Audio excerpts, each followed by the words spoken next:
from coffee, everybody. So several of you have already fulfilled your obligations to say something very provocative and interesting, and many of you haven't yet, and I'm paying attention. Okay. All right, so our next speaker is Jakob Reichel.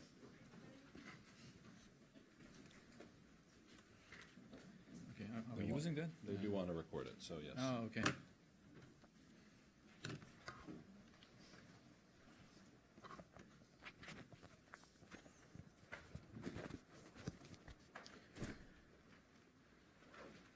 Hello. So yeah, it's a pleasure to be here, and I think nothing but the title of this workshop is so great. Many-body cavity QED. You read it, you think, yeah, there is such a thing, and it should be there, and it's so that's great. We are developing many-body cavity QED, and what does that mean? I mean, when you think of many-body physics in an AMO context, of course, what comes to mind right away are these fantastic lattice experiments, with and in particular the ones which recently add quantum gas microscopes to the lattice experiments, where in a way, almost all the fundamental solid-state physics becomes accessible to experiments where parameters can be controlled as in a simulation, but you can go beyond what any simulation can do. Now, what can a cavity add to that? Well, of course, I mean, I don't need to list all the properties of cavity physics in front of this audience. I mean, the interactions are different. Of course, you can do QED detection, which is really a new feature that you add to the system. But of course, it also looks like a very different physical setting to study. So here's something provocative to say. I see no fundamental reason why we shouldn't be able to put all this physics here. I mean, including the experimental system that you need to create it, into a cavity, and then you get the best of both worlds, right? You would have all the lattice physics, but on top of it, a cavity that can create long-range interactions and allows you to do QED detection, and in that way extends your possibilities. Of course, in practice, that's not so easy, and nobody has been able to do that yet. Okay, another aspect of that, which is already present in experiments today, is that multiparticle entanglement is a fundamental quantum property that plays a big role in big contexts, in both contexts, and can be studied both in this scenario and in that one, and plays a fundamental role in both. But of course, we want to move forward and see how far we can go. And so, as my little modest contribution to that, I'd first like to introduce optical cavity QED with atoms the way it is done in many experiments, including ours, and show you an example of what we can do today, which is manipulate the spin state of an atomic ensemble and create an interesting multiparticle states of that spin. And then, also because many of you already know that stuff, I thought it might be interesting for you to see a little bit of where we're moving right now, although this will be less of results and more work in progress. We'll show you our attempt to actually add a quantum gas microscope to a cavity QED system. Okay, so I mean, I don't have to introduce really the fundamental parameters of a cavity QED system here, but just, I mean, as Ben said, historically it all developed in the context of single atom experiments coupled to high finesse macroscopic cavities, and that's where the field really became quantum, in the sense that the single photons interact with single atoms, but now actually we want to add more than one atom to the system, and you can do that in several ways. And in the experiments I'm going to talk about, the situation to have in mind is this. So you have a collection of atoms, each of which has 2 qubit states. In our case, that will be hyperfine states in rubidium, and then one of them is coupled to a single mode of the optical cavity. And so while I mean, as Ben already said, you can define this cooperativity parameter for a single atom, and the regime where our experiments are situated is that the cooperativity is larger than 1 at the single atom level. Now, for the collective interaction of this collection of atoms with the cavity, you then can describe most features in terms of a collective cooperativity, which is just n times the single particle cooperativity. And so fundamentally, what happens can be divided into 2 categories. So when you send a probe beam onto your cavities, you have your atoms in the cavity, which essentially can be each of them either in that state, in which case at the first approximation it's not coupled to the cavity mode at all, or in this one state, in which case it's resonant or close to resonance with the cavity, so it gets coupled. And so this way the internal state of the atom gets coupled to the light state inside that cavity, and that now has 2 consequences. You have some of the light leaking out, so that you can detect it and thus obtain information about the atomic state through this light state. But then, even if you don't detect, the light intensity inside the cavity, of course, depends on this atomic state, and because this light state interacts with the atoms either resonantly, or if it's a detuned cavity in a light shift form of way, you also have this light field acting back on the collective state of the atoms. These are the 2 fundamental forms of interaction that usually occur simultaneously, but in our experiments, actually, it will be the detection effect that will play the dominant role. And so, in order to understand it, I mean, no better place to start than this coupled energy diagram, where you have the cavity atom detuning on the x-axis, the energies of the dressed states on the y-axis, and so for an empty cavity, you would just have this linear dependence here, whereas if you put in a single atom, then you get these two thick lines here. These are the 2 coupled system resonances, and if your cavity is resonant, then you are on this vertical axis here, and then if I take a cut here, then what I get is simply the vacuum Rabi splitting, which is the diagram that you all know, and it's the hallmark of the interaction on the single photon level. And so this interaction now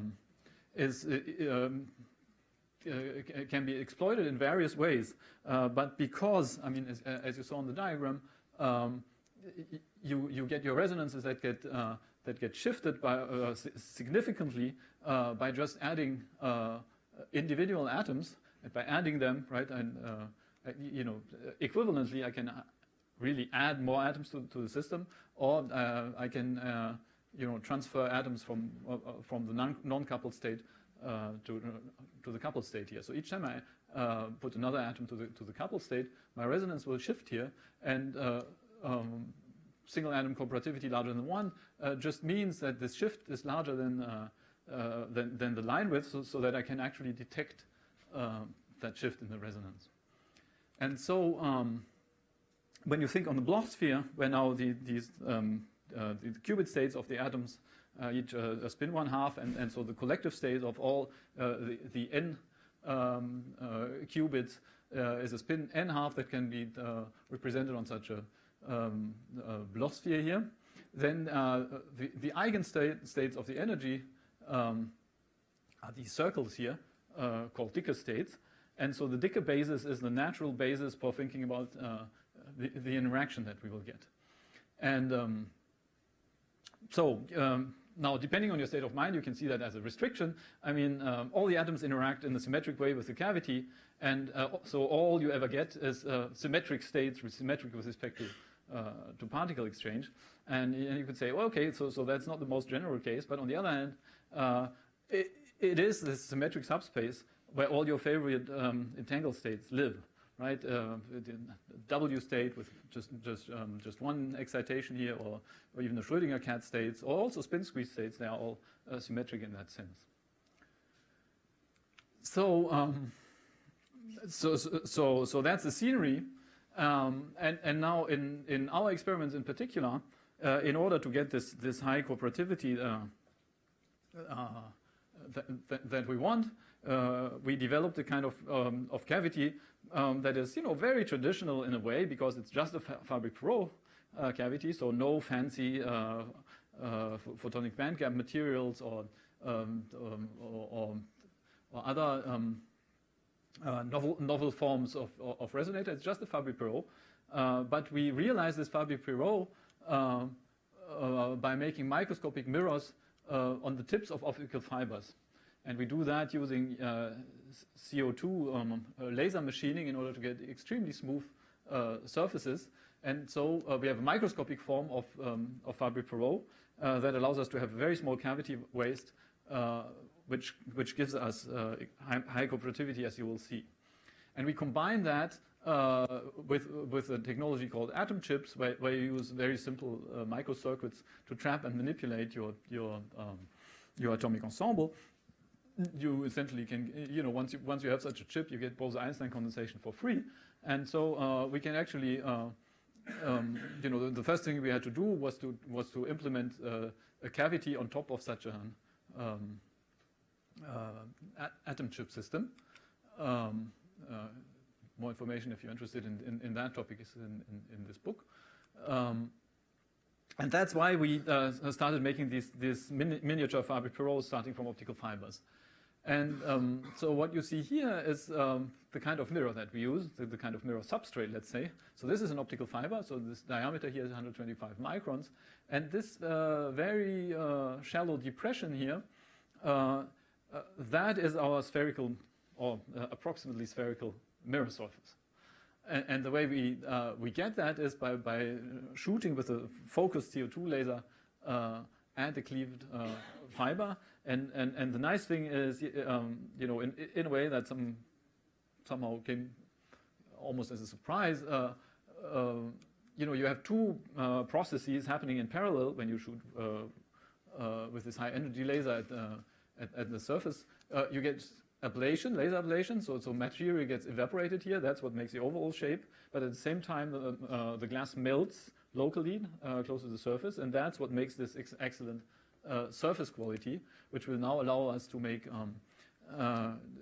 cavities with fairly high finesse, up to 200,000, when we put two of these fiber mirrors face to face. So the CO2 laser is used to make your mirror substrate, and then you apply dielectric coatings in the usual way, as you do with macroscopic mirrors. So this is, as I said, the interesting property when you do it that way is that you can get a mirror curvature which is much stronger than what you can do in macroscopic mirrors. And so we can get down to about 1.5 micrometer waste. And this waste is the parameter that is actually important in order to get a high cooperativity. So here's what it looks like in the assembled system. So here's an atom chip, and the fibers are so small that you hardly see them here. These are two piezos that we use to adjust the cavity length and you see the fibers coming out there, there and there.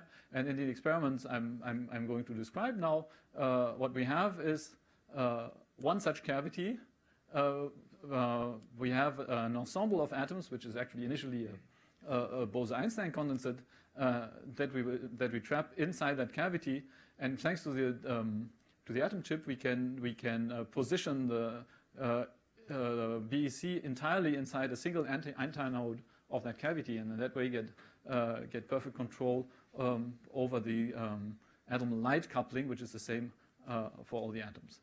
And then additionally, we have a radio frequency source that allows us to drive the qubit transition in these atoms. So here's a cartoon showing how the experiment proceeds. You first create a cold ensemble, position it inside the cavity, cool it to BEC. Then you switch on one-dimensional optical lattice to further confine the atoms in the center of the cavity.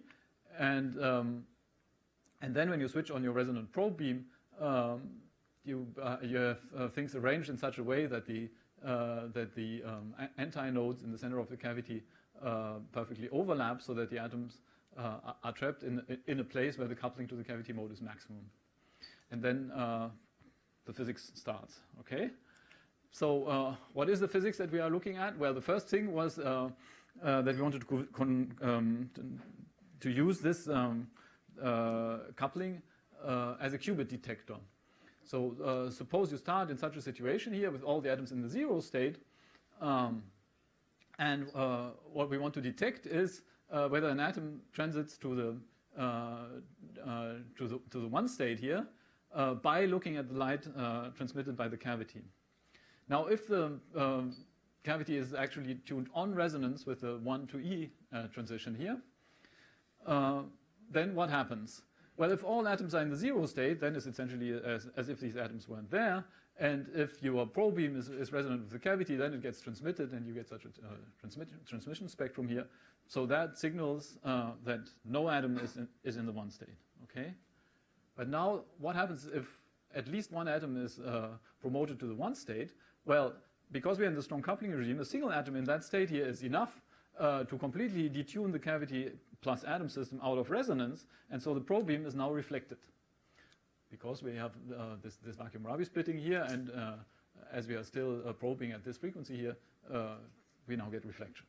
Okay, so a single atom changing state here, just by virtue of the strong coupling regime, changes the system from completely transmitting to completely reflecting, and that is what we are going to measure on the single photon level, and that should allow us to make a very efficient qubit detector, and sure enough it does.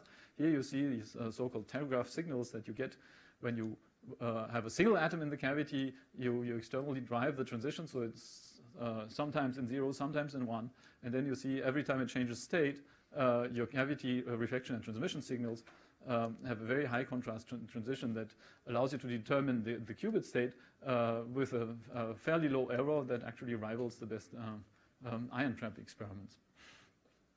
And so we were happy to see that a couple of years ago, because that is one of the building blocks that we can now exploit with our in multi-atom experiments. But actually, it's even better than that.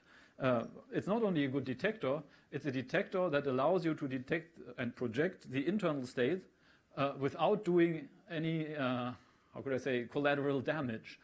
You must be aware that, in optics, when you do optical detection, then usually, even though you're interested in the internal state, you change your system in a much more brutal way concerning all the other degrees of freedom that it has, because each photon has a recoil. That recoil changes the motional state, and it turns out that if you use fluorescence, there's no way you can detect this internal state in a way anywhere close to a theoretical projective measurement. You always damage your system so much that actually it becomes difficult then to to use such a detection, fluorescence detection, as part of some interesting scheme to build up an interesting quantum state, just because of this damage it does by spontaneous emission. Now, when you think again of the way that this detection here works, you realize that it has good chances not to create spontaneous emission, although it uses a resonant probe beam, because, think again at how it worked. Either the probe beam was transmitted, but that was the case when all the atoms were in the non-resonant state, so there's light in the cavity, but the atoms don't see it, because they're not resonant. The dangerous situation is when you have an atom in that resonant state, but in that case, as you have seen, there's no light in the cavity, and so still no spontaneous emission. So you see that state, it's almost magical. You see the state without the atom interacting with the light. No, that can't be. Of course, there is still some interaction left. In reality, the light level here is not completely zero. There's a very small amount of light getting into the cavity, but nevertheless, you get to a level of spontaneous emission that is much lower than what you could get even fundamentally, even in the best possible case, if you were detecting fluorescence. That is what is shown in this diagram here.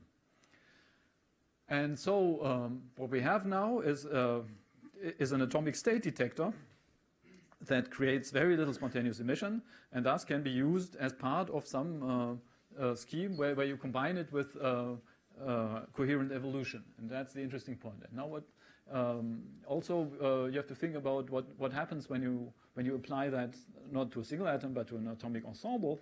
So, what actually will this detector distinguish?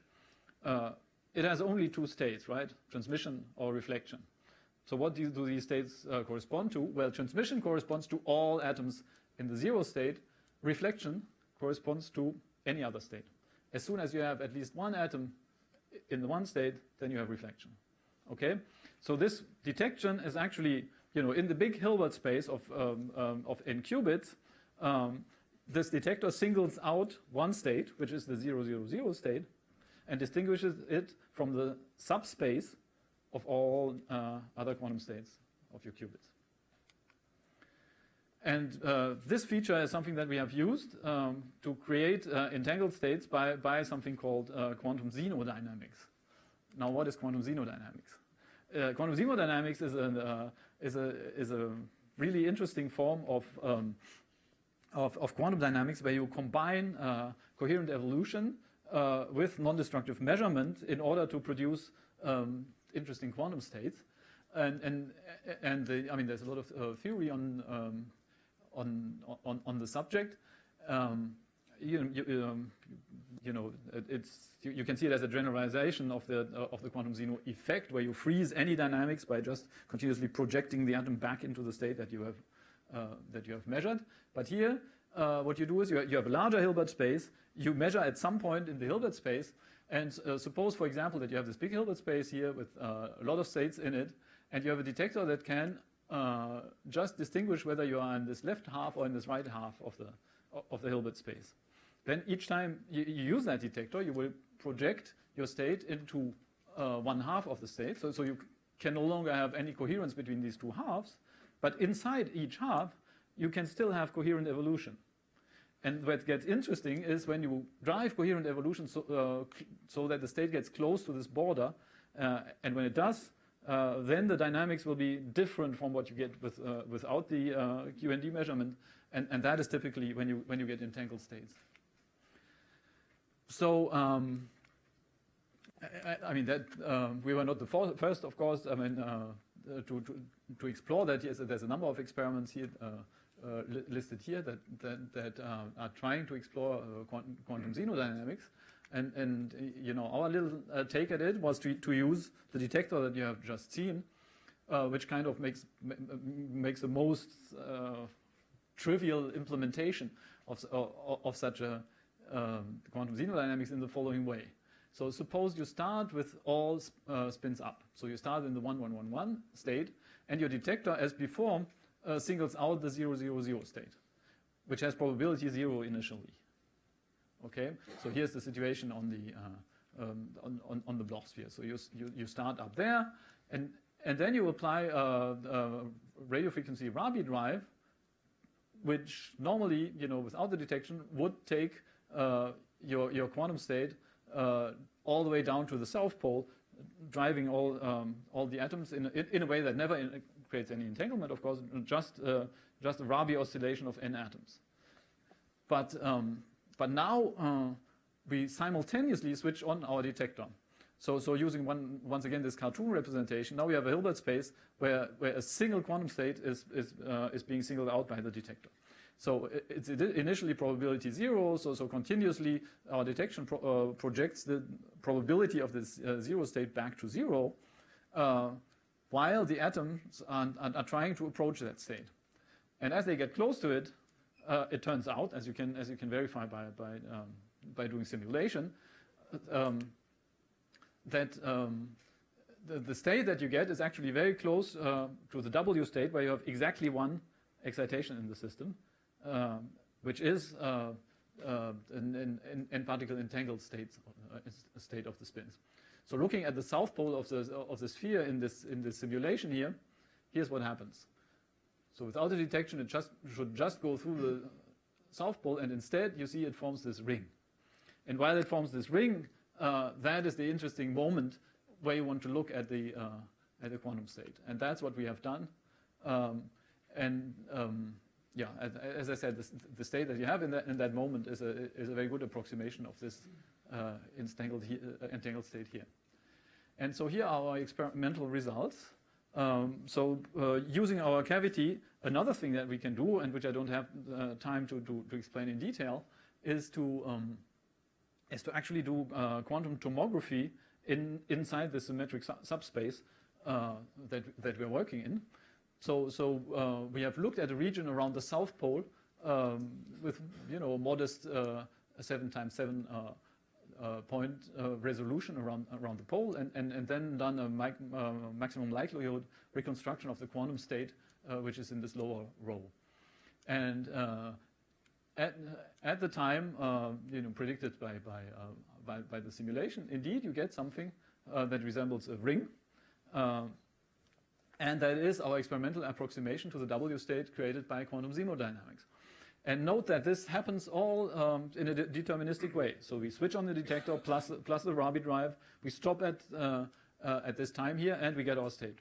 So there's no post-selection, no trial and error. Every time you get this result, and actually we have to repeat the experiment, of course, hundreds of times. For every point here, you have about 100 trials in order to get enough statistics to get this probability distribution. And Jürgen Volz, who is here and who was one of the leaders of this experiment, I think has a fairly marked memory of the phase, 1 week data taking that was necessary to get this data, because every experimental run only gives you 1 bit of information. We also understand, the competition between, the imperfection of our measurement and the measurement rate that you get. That gets higher when you increase the intensity, but on the other hand, the imperfections also get higher. There's a lot to be said about that, but maybe one interesting question here is, okay, so how good is this result now? Okay, we basically know everything about it. We know the density matrix, and yet, should we be happy with what we measured or not?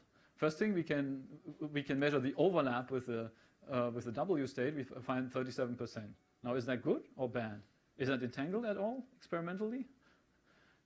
And so from our experimental approach, we were prompted to consider how we actually quantify this entanglement that we have in that state, and how good it is. And we came up with an entanglement depth criterion, which is similar to a criterion developed by Klaus Mölmer and others for spin squeezed states, where you ask the question, okay, given our experimental results, I look at quantum states that would allow me to reproduce the experimental result that I have measured, and from these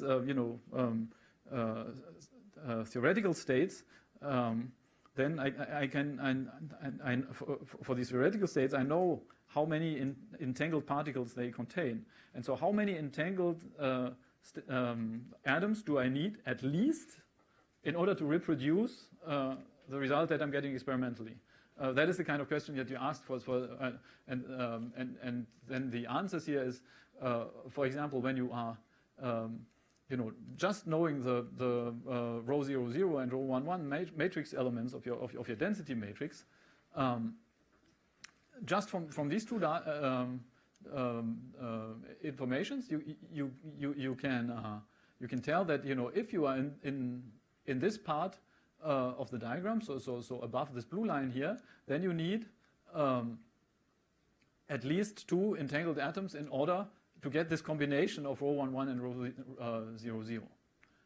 And as you cross these green lines here, you need more and more entangled atoms in order to explain your results. And it turns out that our experimental result, the best one that we had, was up here, where you need at least 15 entangled atoms to explain it. So in that sense, we can say that we have experimentally at least a 15 atom entangled state. Of course, it doesn't say anything about how much these 15 atoms are entangled.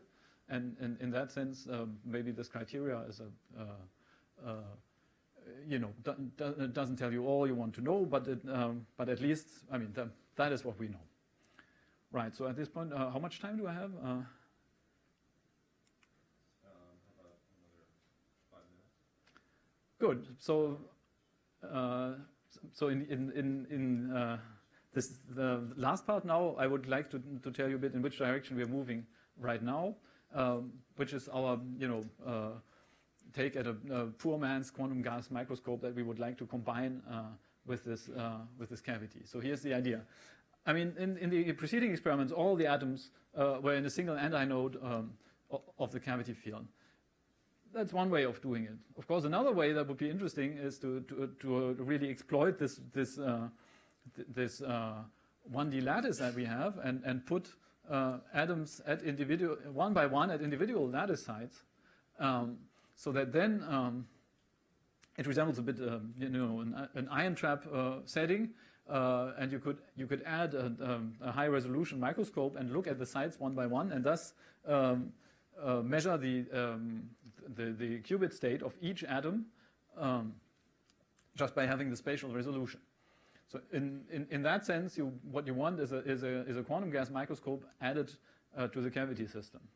But because the cavity is there, and we still want this high coupling between the cavity field and the atomic state, we also have an additional requirement, which is that the cavity probe should still couple optimally to all these atoms. That is, and that means because the probe field also forms a standing wave in the cavity, that the probe field should be commensurate with the lattice field. And so the solution for us would be to have our resonant probe, which is a 780 nanometers because we use rubidium, to combine it with a lattice that has just twice that wavelength. That way, okay, so it's far from resonance. That's good, as you because it's supposed to be a lattice. But because of this factor 2 here, it would mean that for each antinode of the probe, we also can have an antinode of the lattice without getting a beat node that you would get otherwise if if you have some random ratio of wavelengths between the two. So that's a requirement. So have this factor 2 here, probably align these two fields, and then combine that with a microscope. So for us, first thing, this meant that we needed to improve our cavities, because the cavity needs to be slightly longer, so that we have, simply because we want enough lattice sites here to get at least something like 100 qubits. And that meant longer cavities than what we could do before. So we extended our CO2 fabrication method. This is actual data here showing how by using now about 100 CO2 shots, we actually machine a given form out of this fiber tip in order to get a truly spherical mirror, which was necessary in order to make the cavity longer. So now we have this control and solve that problem so that we can really approach the shape that we want. At the same time, this also gave us the possibility to make much more complex shapes, but that's not the subject today.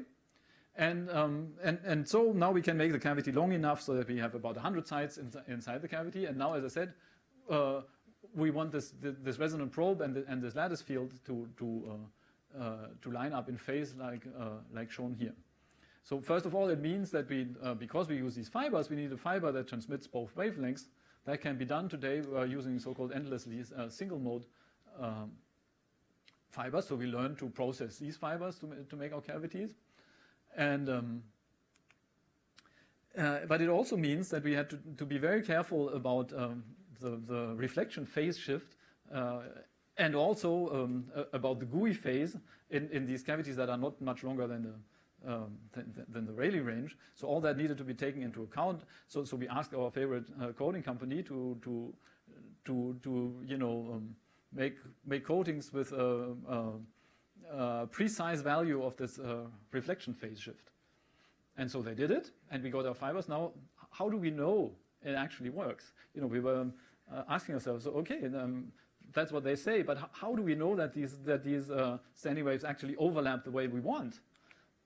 And so we came up with a measurement method where we use a SNOM tip. So that's a nanoscopic tip used for scanning near-field optical microscope that has a very small sub-wavelength hole here that you can couple light into, but actually in this experiment it's not even, the light is not even used. We just use this as a sub-wavelength object that we can stick into the cavity mode, and that creates losses at a very precise place in the cavity.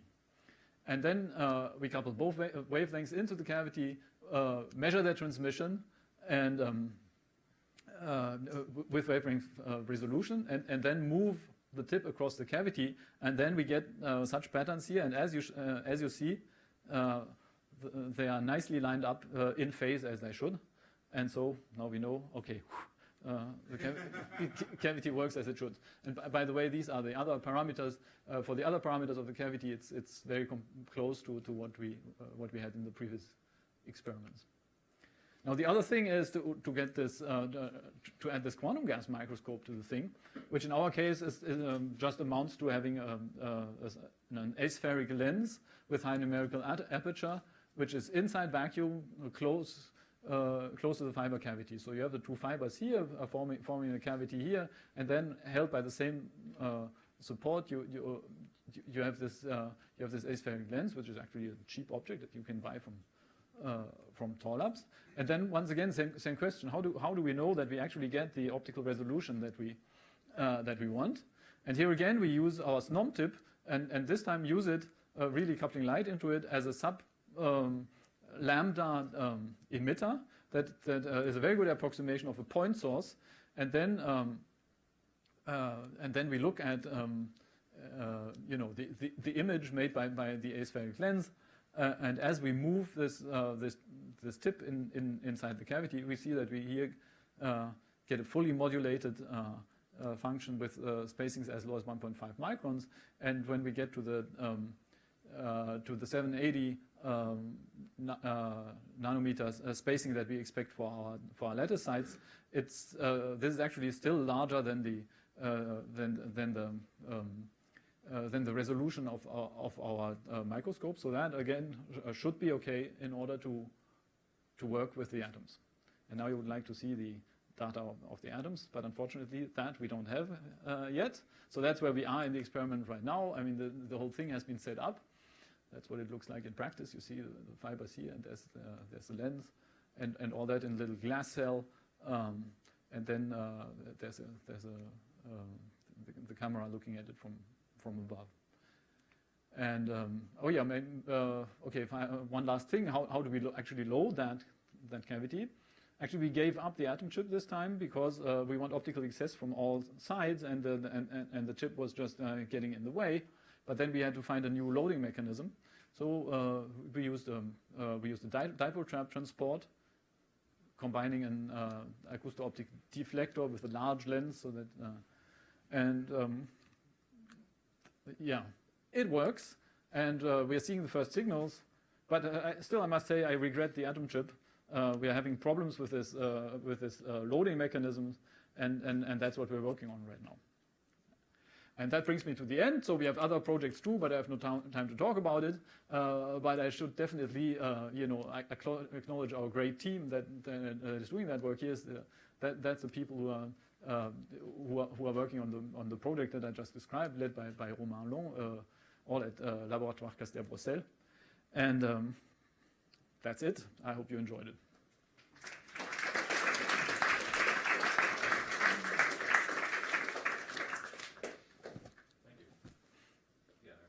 So one thing you never mentioned was the science you want to look at with this really neat setup of having this atoms in the cavity and having the...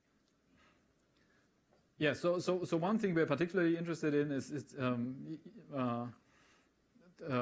really seeing the entanglement and the quantum phase transition. That is one of the goals that we would like to pursue with that. But then, it's I mean, with this old system that I showed before, we've been working. Once you have such a system, it's actually quite versatile, and I hope it can be used for a lot of physics. And I've not been talking about it too much because the time scale for setting it up is so long that everything we said 2 years ago when we asked for funding, is yeah. I'm wondering if these Zeno dynamics could be extended to different states. For instance, you had a probe on cavity resonance, but if you put additional probes at G away or G squared of 2 away, could you kind of modify the states that are excluded in the dynamics?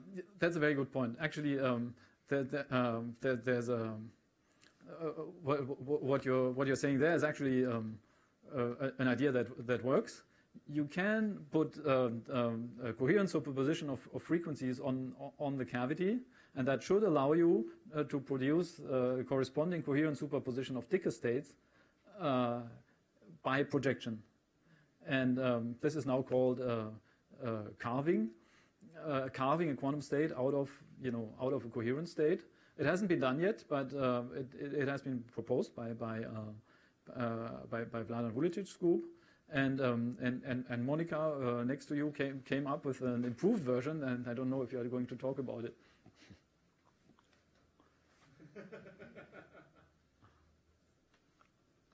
Following up on that, the cavity only has transmission for the state that you're excluding with your Zeno dynamics, that's right? That's right. Do you see a dependence on the probe strength of the cavity? Can you control the measurement rate? Yes, Is that what that plot was? that was this plot, there's a competition there between, as you increase the probe rate, that's good because you probe at higher frequency, but it's bad because the imperfections grow as well. So you do get spontaneous emission, and so there's an optimum somewhere in the middle. Just a technical question for the multi-shot fabrication. Do you in real time kind of monitor the shape of the cavity? It look like you in real time kind of maybe feedback even on your shots? Well, it's individual shots. So after each, so for that movie, after every shot, we did a profilometry of the shape. What we do in practice is, we do that the first time when we optimize the shooting pattern, but then it's reproducible enough that you don't have to do it, and then you can make 100 fibers using the same shooting pattern. And for the photonic crystal fibers, you don't destroy kind of the holes and kind of the photonic crystal part? You do. You have to. I mean, you have to melt them in a few microns thickness at the top of the, Otherwise, it would also constitute a hole, then where air gets in and creates all kinds of problems.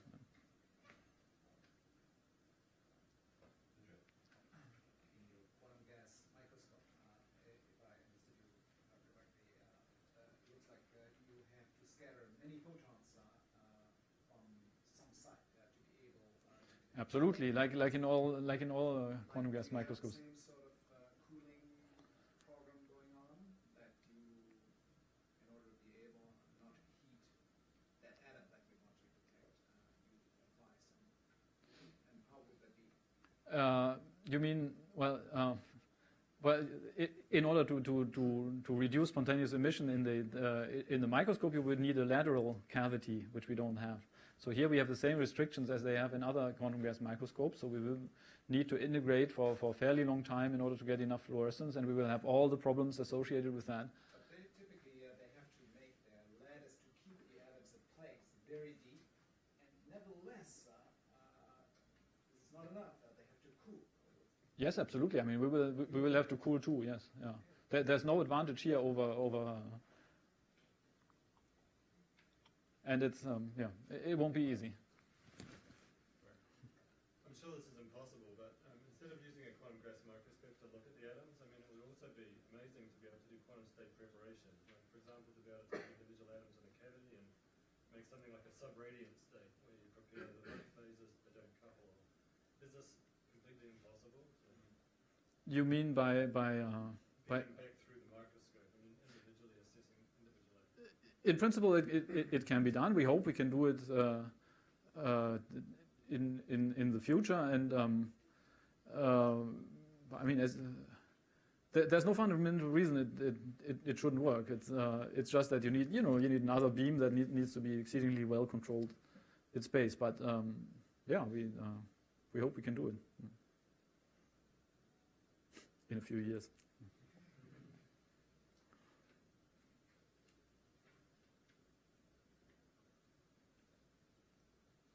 Okay, great. We'll move on.